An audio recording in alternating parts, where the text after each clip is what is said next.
Assalamualaikum warahmatullahi wabarakatuh.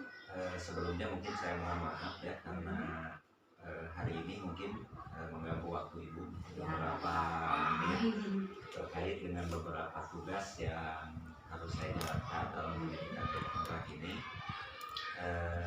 Lebihnya mohon maaf ya mengganggu waktunya. Nggak apa-apa, silakan. Baik Bu, kalau gitu mungkin saya mulai. Ada beberapa pertanyaan yang ingin saya wawancara ke Ibu terkait dengan beberapa hal dalam pengambilan keputusan. Nah, mungkin yang pertama, selama ini bagaimana Ibu dapat mengidentifikasi kasus-kasus yang merupakan derima etika atau rujukan moral?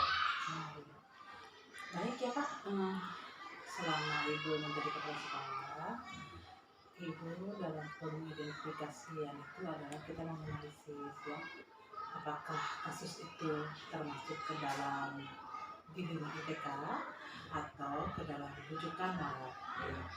Kalau kita melihat kasus itu juga dari rujukan moral, kita gampang karena kasus ini benar melawan salah. Nah, jadi dalam mengambil keputusan itu gampang. Kita tinggal melihat berdasarkan dari moral dan agama. Nah, kemudian apabila yang agak sulit itu adalah kita menghadapi dilema etika. Nah, di sana kan itu antara benar dan benar ya. Jadi dalam hal ini kita harus lebih khusus. Kita tuh itu harus lebih melihat apakah ini masuknya dianalisis dulu lah gitu lah ya. Gitu. Jadi selama ini kalau kita menghadapi yang etika, dilema etika ini selalu menganalisis dulu. Jadi dianalisa terlebih dahulu. Iya benar, betul. Gitu. Berarti membutuhkan pertimbangan yang banyak sekali ya. Ya, baik mungkin itu ya Bu ya, saya dapat menangkap. Kemudian yang kedua, selama ini bagaimana Ibu menjalankan pengambilan keputusan sekolah Ibu, terutama untuk kasus-kasus di mana ada kepentingan yang sama dan sama-sama benar gitu. Bagaimana Ibu caranya gitu mengambil keputusan tersebut? Selama ini mungkin Bapak juga tahu ya, Ibu selalu mengedepankan nilai-nilai yang mengandung kebaikan.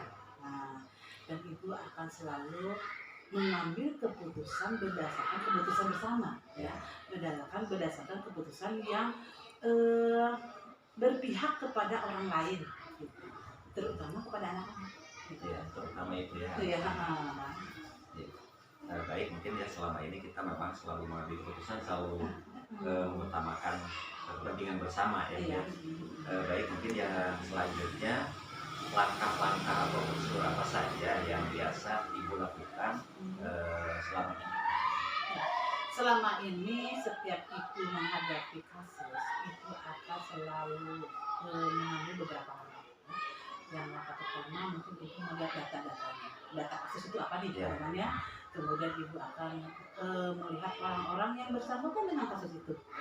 Selanjutnya juga Ibu akan melihat apakah ada orang-orang yang lain yang kira-kiranya mengetahui gitu kan ya. Nah, setelah itu Ibu akan melihat benar dan salahnya lihat kasusnya itu kan. Nah, setelah itu kemudian kita akan bersama-sama mengambil keputusan. Nah, hasil dari pengambilan keputusan ini tetap kita harus merefleksi gitu kan. Keputusannya itu ya sedang yang mungkin Bapak tahu kan gimana gitu. Ya memang selama ini saya tahu ya, mungkin karena kita sehari-hari dalam gitu, cuman saya mungkin membutuhkan penegasan aja mungkin. Ya mungkin itu ya Bu ya. Kemudian yang selanjutnya, hal apa saja selama ini yang merupakan tantangan dalam pengambilan keputusan buat Ibu? Jadi dari sekian banyak keputusan itu, yang paling menantang nih yang mana nih menurut Ibu? Yang paling menantang ya, itu di saat kita menghadapi setiap hasil dari keputusan, tantangannya bagaimana meyakinkan kepada orang lain bahwa keputusan yang telah kita ambil itu memang keputusan yang berpihak kepada kebajikan. Itu yang paling meyakinkan gitu kan. Jadi meyakinkan bahwa keputusan yang Ibu ambil itu adalah untuk kepentingan bersama ya, untuk kebajikan ya. Ya mungkin begitu ya Bu ya. Apakah Ibu memiliki sebuah tata cara atau jadwal tertentu dalam sebuah penyelesaian kasus gitu? Kalau ibu dalam penyelesaian kasus itu biasanya eh, apabila kasus itu memang perlu diselesaikan saat itu juga, ibu akan ambil, gitu kan. Sifatnya kasus ringan. Ya. Tapi apabila kasusnya berat, ibu akan mengambil keputusan akan beberapa hari atau beberapa jangka waktu gitu ya. Seperti pernah kan kita menghadapi kasus yang orang lumayan, ya lumayan ya ya, itu kan kita tidak bisa hanya satu ya. hari itu kita bisa ambil keputusan. Kita harus kita harus bertemu dengan beberapa orang ya, dengan komite, dengan orang tua, kan, kemudian dengan bahkan kita kan ngambil bapak babinsa juga kan, kita sampai kelurahan juga gitu kan. Nah alhamdulillah itu dapat hasil dari itu, kita ngambil keputusannya dan bisa menyelesaikan kasus itu dengan baik. Gitu. Ya, tepat ya kita. Ya gitu kan, alhamdulillah. Lumayan jadi pengalaman juga buat saya. Ya, Kemudian adakah seorang atau faktor-faktor yang selama ini mempermudah atau membantu ibu dalam mengambil sebuah keputusan? Ada sekali, harus gitu kan. Bahkan mungkin bapak juga selalu dilibatkan dalam hal ini ya.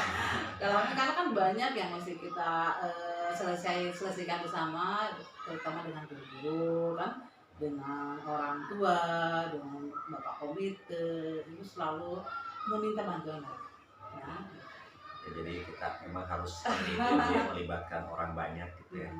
Dari semua hal yang telah disampaikan oleh ibu tadi, ya, pembelajaran apa saja yang dapat ibu ambil dalam mengambil keputusan tersebut gitu? Banyak sekali Pak gitu kan. Apabila kita menghadapi beberapa permasalahan atau kasus itu, ibu bisa dapat pengalaman di mana kita itu setiap kita menghadapi kasus haruslah berpihak kepada kebajikan. Setiap kita menghadapi kasus kita harus mengambil keputusannya untuk berpihakan kepada anak didik kita. Gitu kan. Kemudian setiap kita menghadapi kasus kita harus bisa menyelesaikannya itu berdasarkan kerjasama bersama. Tidak harus kita berkeinginan dari diri sendiri, tapi harus hasil dari diskusi kita bersama. Itu yang terasa yang lebih. Ya, mungkin itu saja ya Bu ya. Terima kasih Ibu telah meluangkan waktunya. Mudah-mudahan ini dapat menjadi pelajaran buat saya di hari depannya dan juga memberikan manfaat buat kita semua dalam mengambil mudah-mudahan ya. Alhamdulillah pendidikan ini mungkin memberikan sedikit pencerahan gitu buat saya, sehingga nanti ke depannya saya bisa lebih baik lagi dalam mendidik. Semoga semangat selalu ya Pak. Terima kasih, mungkin itu aja. Saya ucapkan terima kasih. Assalamualaikum warahmatullahi wabarakatuh. Waalaikumsalam warahmatullahi wabarakatuh.